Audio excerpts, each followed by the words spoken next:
journey was that you became the first openly gay black man on reality TV. Did, yeah.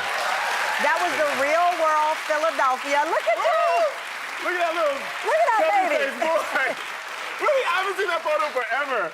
Yeah, I mean, what blows my mind about when you say things like being the first is that was in 2004. Yeah. Which just shows how much representation and visibility, how important that is. Because there's still a need for more people of the LGBTQIA community to be seen. There's a need for more women to be seen in television. There's a need for more people of color, for more different religious backgrounds, because our world is so rich and diverse. Yeah. And people need to hear these stories. And that's what I love about your show, because you do that. Well, that's what I love about, Philadelphia. I've also lived in Chicago. I always tell people, listen, if you allow me to be an unapologetic black woman, you are allowed to be unapologetic Irish, Amen. Jewish, Amen. Italian, Christian, whatever you are. Yeah. I don't care, white or black, but let each other celebrate who we are. People, even in 2021 right now, will struggle with wondering and fears of parental rejection, rejection on many levels, and taking this bold step.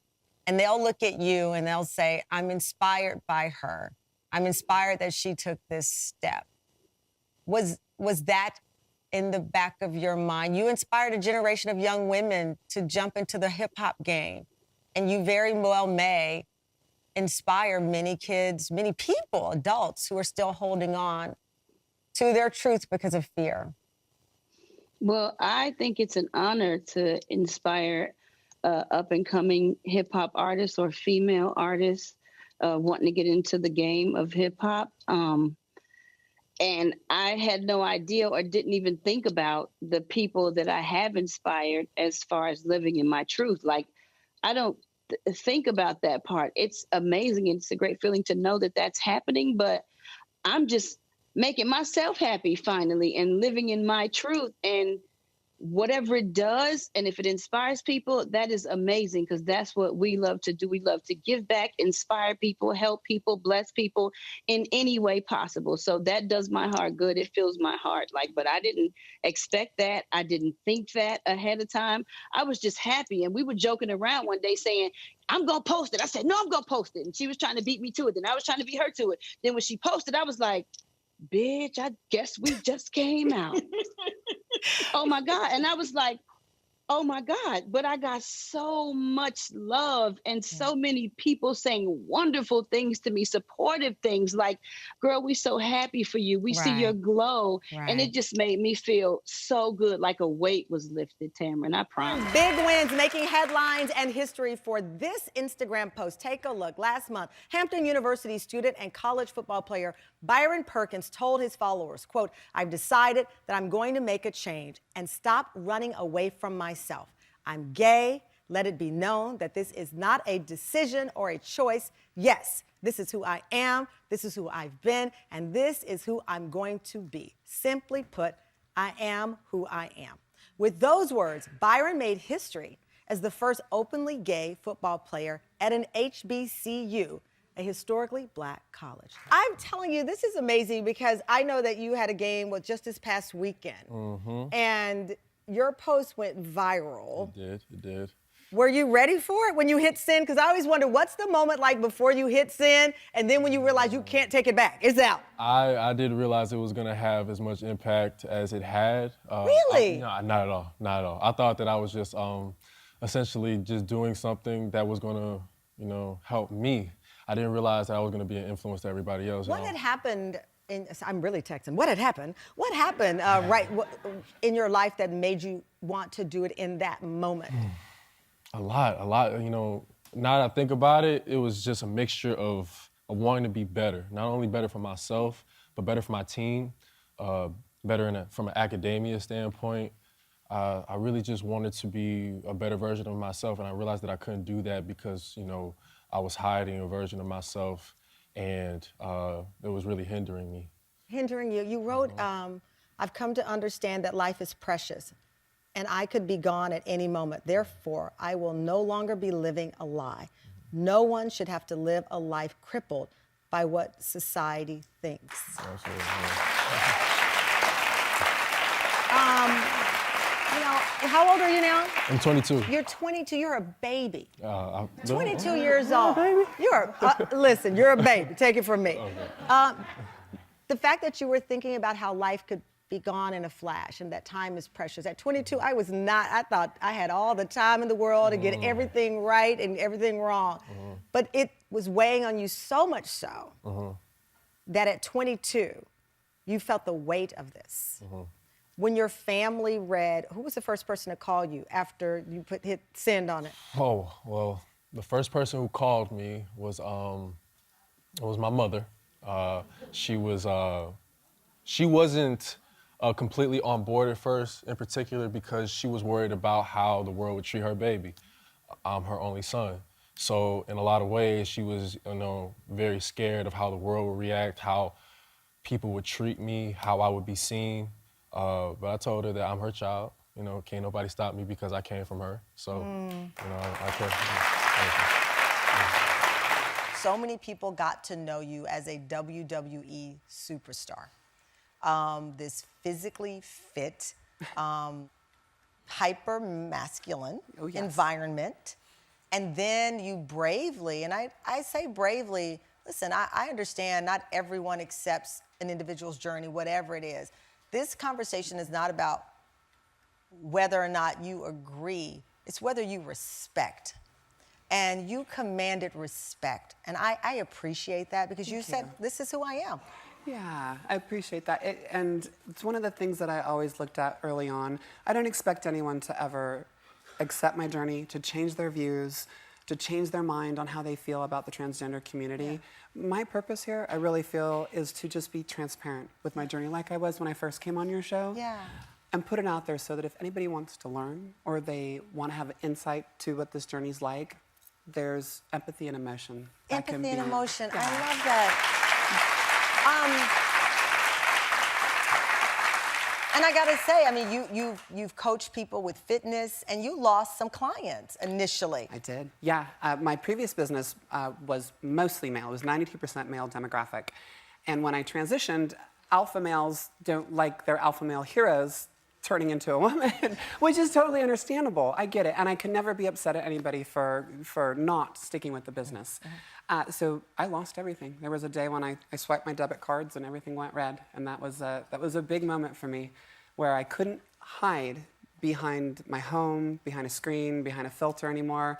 And I had to put myself out there and be real with the world and say, okay, I need to go fix this right now. We launched this season 5, and I looked up the number 5, and it represents freedom, curiosity, and grace. Oh. And those are all the things that we wanted to infuse into each and every show. How do you define freedom at this point for yourself? Oh, honey, freedom is me showing up exactly how I am. I'm in this world exactly the way I came in. Yeah. People were telling me, Madison, don't get to Hollywood where you forget yourself. I'm like, honey, Hollywood got to catch up. I know that the last time you were on, we talked about family and friends. Your mom is here. Yes. Miss Hey, Mama. Mary in the house. And listen, both of our moms' names Mary. Oh, yeah? And both of them are clearly criers because I see your mama clutching the tissues in her hand, crying because she is so proud of you. Not just to your point that Hollywood has awakened and you're doing so many things, but that you're speaking the truth and speaking up. Over the summer, a series of viral comments all over the place attacking transgender women. You spoke up in the article that we mentioned. You said, I am not trying to replace any female. I am not trying to take away any woman's right to be a woman. I'm frustrated. I am hurt. All I'm trying to do is exist. That's it. That's it. And I think that is true for all trans people, trans women, trans men. We just want to exist, And I think that people get to this space where they don't see us as human, and they try to dehumanize us. And if you can dehumanize something, you can make it bad. You can destroy it. You can destroy it. And you can use it as a political ploy. Because I do think that a lot of times, so many things that have made clips of trans people go viral, they use it as a political ploy. And they do that because, they want our votes. And they know that our votes are important. And I say our, as black people, black women, they want us to vote against ourselves. And so they take something so small. We're a very small part of the community. And they make it a monster. And they put fear in people. And then they say, all right, well, we'll protect you from these people when the people need to be protected from them. Because, right? Well, I want to point out something real quick to your point. In a 2022 Pew Research report, they found that somewhere around 60% of U.S. adults say a person's gender is determined by their sex assigned at birth. That number is up 56% in 2021, 54% in 2017. So this constant beating down the drum on social media is making a negative number go higher. And you're wondering why this negative view. It's because, to your point, and I know my team believes I'm very conspiratorial, we're being fed a steady diet sometimes of hate. Yes. And that same study found 8 in 10 U.S. adults believe that at least some discrimination against transgender people exists. So you believe that there's discrimination that exists. Why wouldn't you stand up for those who are being discriminated against? Right. And especially as people of color. As people of color. And you make that point that you've made a specific plea to the black community. You said, I would hope that the black community would actually sit down and have a willing openness to learn. And the reason being is that since 2013, over 85% of victims of violence against transgender and gender non-conforming people were people of color. 85% of the victims are people of color. Yes. That is a staggering number. And we are seeing it. And you are one of the voices that are saying, listen, we got to wake up here. Yes. And it is important that we wake up because we are on the same side. Because also you have been afraid for your life. Always. So you're not just speaking these words out. There are times in your journey where you have been afraid for your life. I'm still afraid for my life. Even with me being a star and going out on Beyonce's album, my own show, I'm still afraid for my life because, especially with me being so vocal about, trans issues and trans rights and the unification of black people, I'm afraid sometimes that I can be hurt. My mother is always somewhere praying on her knees, crying and saying, boo, maybe you shouldn't say this, or boo, maybe you shouldn't say that. I'm like, Mommy, it's put on my heart to say it because I need to, because they're listening to me. Now, we have great leaders like Laverne Cox, Angelica Ross, Hope Giselle, like all these women that speak, so eloquently about it. But I'm hood.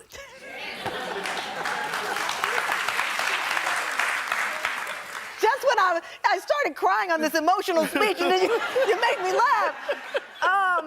I'm hood, Tamron. You think? And I need to let them peoples know. I love that you feel you need to tell us that. Yeah, we can see, we got the eyes, and I love need to it. let them know. Now, listen, you may play with them like that, but you're going to have a time on your hand trying to get rid of me. It's your story. So by trying to ban your story, you're trying to ban you. It's your story. Yes, yes. Were you prepared? I mean, I knew, of course, when you write a story like this from different, you're going to get some heat. Yeah. But like being on the top list of banned books in the country. Yeah. Were you prepared? Did anyone say, get ready? Yes, I was prepared. I was prepared because I was raised by a woman, my grandmother, Louise Kennedy Evans Elder, who, like the old folks always say, you ain't got to get ready if you stay ready. And so I was ready. Like, I knew this book was going to be banned. I've lived in this country long enough to know that there's a reason that my story is doing what it's doing now. There's a reason that those queer writers in the Harlem Renaissance were silenced. There's a reason that we had to have a Stonewall. There's a reason why all of these things have happened to get me to this point. But I knew going into this that the book would be banned, so I was always ready for it. Being at the intersection of blackness and queerness, you oftentimes have to be ready for a violent response. You almost live in a state of where your mind is always thinking, this thing could happen to me. This thing could happen to me. So it's best that I be prepared for it. I don't like to be reactive. I like to be proactive. So. Yeah. And so proactively, you embraced the ban. Yes. So one of the things that you did on social media was basically like, look, y'all, I was banned here. Yes. Now come and see me here. Yes. So you didn't run from it. No. Toni Morrison didn't run from it, and Baldwin didn't run from it. And so, when you come from that type of stock of authors and you have your ancestors on your side, and I always believe that our ancestors are with us, we can't cower in the face of cowardice, you know? And so I had to be ready for it. And I know you've been through a lot. Yeah. And this book exposes so many things about you. Do you feel, I always ask people, do you feel liberated, you relieved? Oh, absolutely. There is such a freedom when you come out and you're your true self. And by the way, no matter what it is that you're struggling with, when you finally find that person that you truly are, there's a freedom, you walk differently. Yeah. I always relate it to like walking up a hill with like a backpack on with a bunch of rocks in it before. You get to take those rocks out and finally walk and be free. It's totally liberating. You know, finding yourself, though, is a hunt. Sometimes you got to dig really far, dig in your heart to see who you are. For you, this journey had its ups and downs. You've talked about when Ellen DeGeneres, for example, came out and criticizing her, knowing internally you were battling. Yeah. What was that like? I mean, do you feel like, oh my God, I'm saying this about Ellen, knowing I'm hiding about myself? It's one of the reasons why I wrote the book, is because I felt like such a fraud so much of my life. Like, you just feel like you're faking it all the time. And that's no way to live. You can't be truly happy, 100% happy living like that. At least I found that to be true. And so I knew, and I thought I'd take like, the secret to my grave, but then I realized like, okay, I actually need to again, take the rocks out of the backpack a little bit and figure this problem out. You know, your story as it relates to what you said coming out was one of the most fascinating that I'd read. You were 14 years old when you shared with people that you were gay. Yeah. You went to your prom with another boy, another guy at the time, high school boyfriend. And then once you went to Hollywood, you started to hide that you were gay, which is so fascinating. Think about a 14-year-old kid able to say it, but then Hollywood and the machine tells you you have to hide it. Yeah, I moved to LA, and from basically the second I had arrived, I was told that every single thing I was not going to be wanted here. And basically, if I didn't change to match the way that my face looked because of my jawline and my haircut, I guess, I wasn't going to make it, and I wasn't going to have an opportunity to live my dreams. And so I then went into movement for the actor classes, and I went into a speech therapy class to fix my lisp and put, things under my tongue to fix my lisp and things like that. And then really molded myself to fix the problems, which now I know are not problems, they're my superpowers. But, just to fit into this dream that I wanted to live. But now I get to look at it with different, I always feel my whole life that I've been seen through the lens of other people. And right, so you wrote that in the book, that you were always looking at yourself the way others saw you. I mean, when we were looking back at your career, the modeling, all of it, you weren't seeing yourself. I was being whoever you wanted me to be, because for me,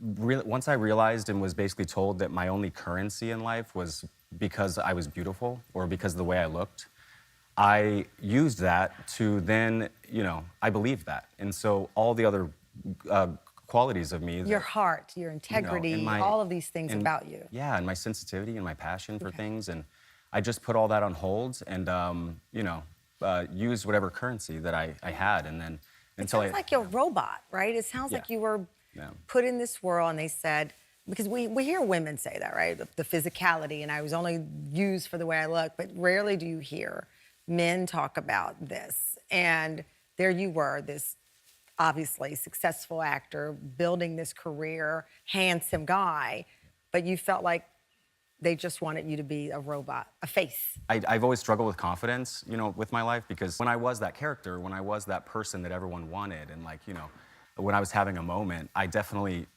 those were great feelings, But once I realized that that's not me, I was acting 24/7, and once I kind of stepped back away from that character, I started to unpack who I really was, and started to feel a lot better. You faced a lot of things. Well, congratulations on getting married and this journey together. I was so struck by a comment, Scott, you made. I think it was in the North Texas magazine, and you said something like, hiding who I was wore me down to the point I didn't care if people hated me or not. I just wanted to be real. And I think so many people understand that. Whatever it is, when you're hiding yourself, it starts to wear you down. Yeah. To the point where you're just, I'm good with being outcasted. Like at this point, I just want to be myself. Because it just, it gets heavier and heavier. And then you find a way to release it all. And you say, I can have the life I want by being my authentic self. Yes. Yeah, I was so scared that if I came out and was my authentic self, that everything was going to fall apart. But it was quite the opposite. I feel like I started to thrive because I could be myself and not have to create a character or overthink. I could just like exist. And I became my most powerful self. It was really beautiful. I love that. I love that. You start out with a song Beefing with Miranda in the 6th grade. Do you want to know what it was called? Oh, boy. It went like this. Guess who doesn't like you very much? So Miranda was put on notice at the school. Right. And then you decide, okay, I've handled her. Let me handle some bigger things. Yeah. And that is the conversation about safe spaces for queer kids, queer people to be able to hear and see themselves. Yeah, for sure. I mean, that's a superpower. I appreciate that. Thank you. And thank you. So, I mean, as a young person, a lot of the artists who, when I was like 14, early teens, I was really obsessed with like Freddie Mercury and like Mika and Joan Jett and Elton John, and they had this thing about them I couldn't quite put my finger on. You got good taste in music. Thank you That's a very good much. start. Thank you. I couldn't quite put my finger on it other than these people are like unabashedly themselves. They're like so fervently, loudly their authentic self, and I love that.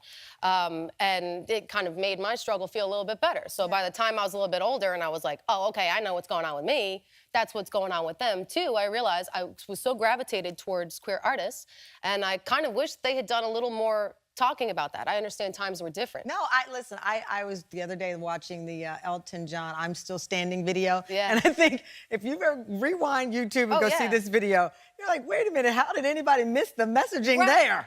Right. I mean, it was not talked about. Yeah. And we're at a time now where you're sitting here with me on this show. We are using the real language of the world, queer. We are using real adult words and also acknowledging that through your storytelling and music, you are reaching kids around the world and you are empowering them. Thank you. Thank you. The song you're going to perform for us after the break, Kick It To Me. Yeah. But what's the backstory on that song? So Kick It To Me, I think, is a really pivotal song to drive home that sort of mission statement that we have. It's just a song about being a good friend. Like, if you've got something, it's too big, too hard, or too much joy, kick it to me and I'll make you better for it and I'll make it better for you. Oh, I love it. I love you. I think you're amazing. So the whole point of this show is to say you're proud of yourself. Yeah. Are you proud of yourself? Yes. Yes, I love that. I love it. I love me. But it goes further than these 14 years of not telling her about the HIV diagnosis. It's the abuse in the home. It's what you told me. Just feeling like you had placed shame on her because you love her so much and she loves you. She took the hits. Ugh. She took the hits from a community of people who think it's okay. What did she... To tell mothers to not love their children. And that's what she was told. And that's what she was being told. Your sister talked about people calling your mother and taking out their... Homophobia. Their homophobia and their hatred. Yes. Of you and people being gay on her. Yes. What did that do to her and the relationship with you? She had dreams that she was never able to even think about pursuing.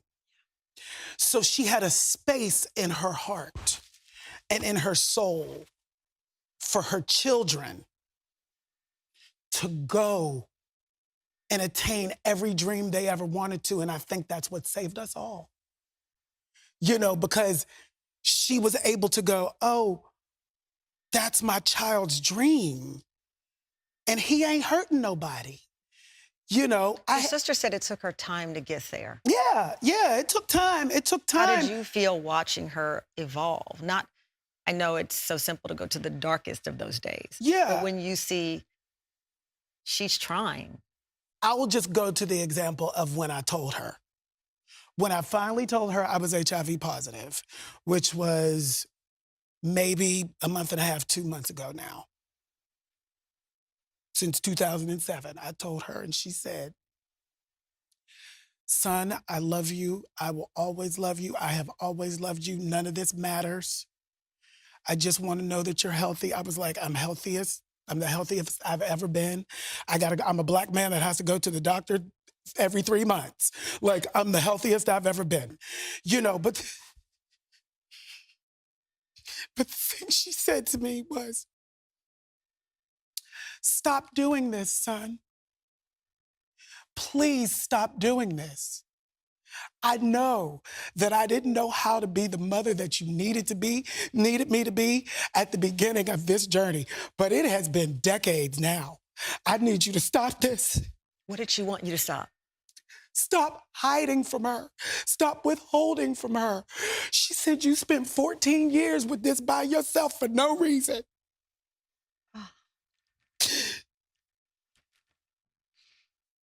That is what being a Christian means. That is what it is. And I meant it when I said it in my Tony Award speech. The world could use her as an example. I love the tone, though, of this season, that it really is hitting to the heart of, like us or not, we're here. Yeah. I mean, I love that, Latrice. It's a big statement here. When you were all together, what was the mission, as you saw it, for the assignment of 4 seasons here? The mission and the goal is to definitely shine light on these small rural areas that are being ostracized and targeted. And the goal is to bring awareness. Like, drag is joy, drag is love, and there's no reason to be afraid of it. What was it like? I mean, the first night, you know, you get there, you unpack, and you're getting ready to record and go out into Murfreesboro,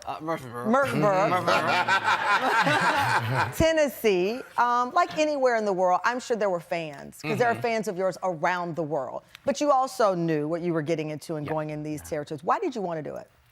I feel like Latrice says this all the time, that it's like a calling that we've always had. Yeah. And I think for the 4 of us, this feels so perfect that we have the opportunity to do this show. But all of us are compassionate people. All of us are very curious about what's happening in our community, and ultimately, all of us want to make change in our community. Most of us live in big cities now, but we all come from smaller communities, and in those communities, a lot of people don't have opportunities, and especially a lot of queer people. We see that our rights are being taken left and right, and I just feel good to be a champion to fight for my family. I love that. But I have to ask you, though, Sasha, were there any second thoughts about it? Because here you go, okay, I've got the gig, they want us, we are fan favorites of RuPaul, and we've got Emmys and Peabodys backing us, and people, That's right, we do. You got friends in high places and high heels. But was there a moment of like, oh, I don't know if I want to do this work, because it's work. No? Never a moment of really? that. Yeah, I think part of being a drag performer is being committed to the queer community, to our rights and our representations. And we have the belief that until everyone in our community has liberation and freedom, none of us are truly free. We gotta keep fighting. I love that. Priyanka, you recently tweeted out this. Tell this girl she would come out in 2015, start drag in 2017, win Drag Race in 2020, become a pop star in 2021, and conquer world domination by the time of 2024 rolled out.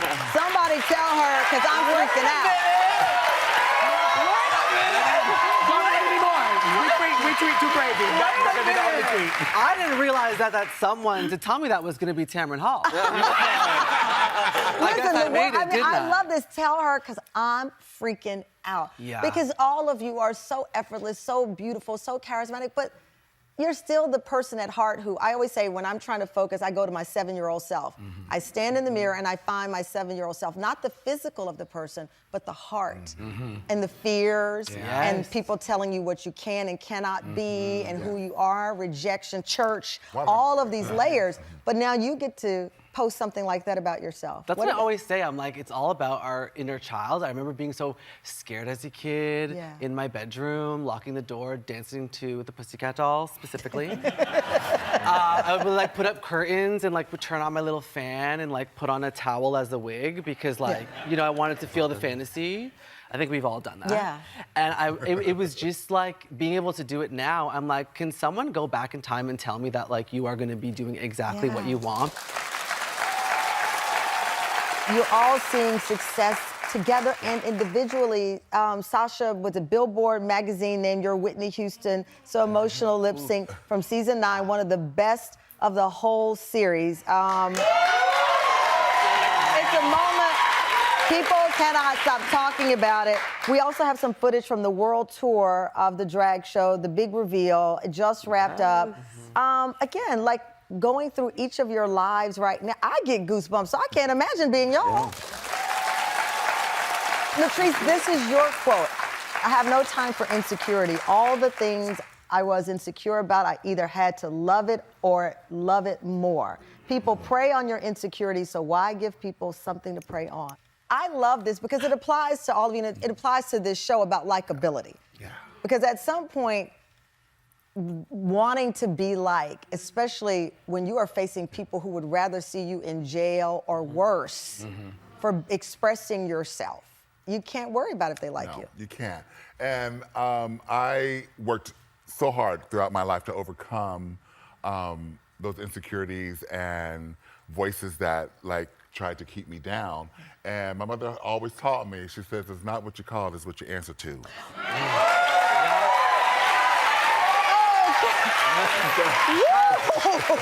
Don't make me go there. I'll start testifying up in here.